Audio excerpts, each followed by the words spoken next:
ആരെയും വേദനിപ്പിക്കണമെന്ന് ഉദ്ദേശിച്ചിട്ടില്ല.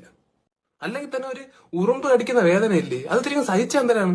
നഷ്ടപ്പെടുന്നതാണെങ്കിൽ വെറും ഒരു തുള്ളി ചോര, ഒരു തുള്ളിയൊന്നും ഇല്ല, അരത്തുള്ളിയൊക്കെയാണ് നഷ്ടപ്പെടുന്നത്. ഈ അരത്തുള്ളി ചോര വെച്ച് നിങ്ങൾ എന്തിനു കാണിക്കാനാണ്? നമുക്ക് കപ്പയും മീൻകറിയൊന്നും തിന്നാൻ പറ്റൂല, പൊറോട്ടയും ബീഫും ഒന്നും തിന്നാൻ നമുക്ക് ദഹിക്കൂല. നമുക്ക് ആകെ ദഹിക്കുന്നത് ചോരയാണ്. അതുകൊണ്ടാണ് ഇത് കുടിക്കേണ്ടി വരുന്നത്, മനസ്സിലാക്കണം.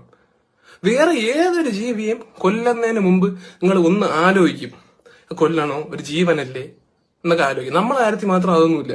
ഒപ്പന കളിക്കും പോലെയല്ലേ കുടുംബക്കാരെല്ലാരും കൂടെ സന്ധ്യയാകുമ്പോൾ മുറ്റത്തിറങ്ങി നിന്നിട്ട് അടിച്ചടിച്ച് കൊല്ലുന്നത് നമ്മളെ പിള്ളേരെ.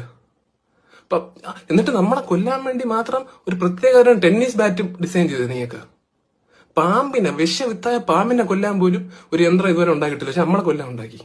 പിന്നെ പാമ്പ് വീട്ടിൽ കയറിയാലും അതിഥി എന്നും പറഞ്ഞ് അതിനെ ഒന്നും മനസ്സ് വിഷമിപ്പിക്കാതെ എവിടെയും കൊണ്ട് തുറന്നുവിടും. നമ്മളെ കാര്യത്തിൽ എന്തുകൊണ്ട് അങ്ങനെ ചെയ്തുകൂടാ?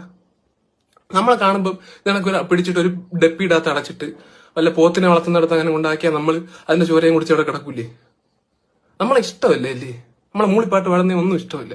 നമ്മൾ എന്തോ ഇടയ്ക്ക് ചില ഡിസീസുകൾ പരത്തി പോകാറുണ്ട് അറിയാതെ, മാരകമായ ഡിസീസ് ആയിരിക്കും ചിലപ്പോ. അതിപ്പോ മനുഷ്യന്മാര് പരത്തുന്നില്ലേ? കോവിഡ് പോലത്തെ അസുഖങ്ങൾ മനുഷ്യന്മാരല്ലേ വരുത്തിയത്? എന്നിട്ട് അവരെ നിങ്ങൾ ടെന്നീസ് ബാറ്റിനെ അടിച്ച് കൊന്ന? ഇല്ലല്ലോ. കണ്ണിൽ ചോര വേണം, നീ കുടിക്കാനല്ല, അല്ല